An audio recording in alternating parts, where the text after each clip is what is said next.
వీళ్ళ మదర్ గూడా చనిపోయిందండి. 4 పిల్లలు ఆహ్, ఇక్కడ ఉంటున్నాయని తెలిసి వీడికి ఫీడింగ్ స్టార్ట్ చేశాను.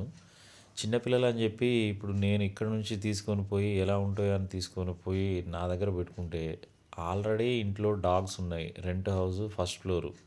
అన్నిటిని తీసుకెళ్ళి పెట్టుకోలేమండి. ఇట్లా చాలా కనబడతా ఉంటాయి. ఇక్కడ నీడ ఉంది. అవి ఆల్రెడీ ఉంటున్నాయి. ఇక్కడ మనుషులకు గూడా కాస్త దూరంగానే ఉన్నాయి. ఫుడ్డు, వాటరు వాటికి రోజు పెడుతుందండి. వాటికి కావాల్సింది ఇస్తే ఈ లొకేషన్‌కి అలవాటు పడిపోతే హ్యాపీగుంటాయి. మనం తీసుకెళ్ళి పెట్టుకున్న తర్వాత 4, 5 నెలలు ఏజ్ వచ్చిన తర్వాత అవి పెద్దగా అయితాయి.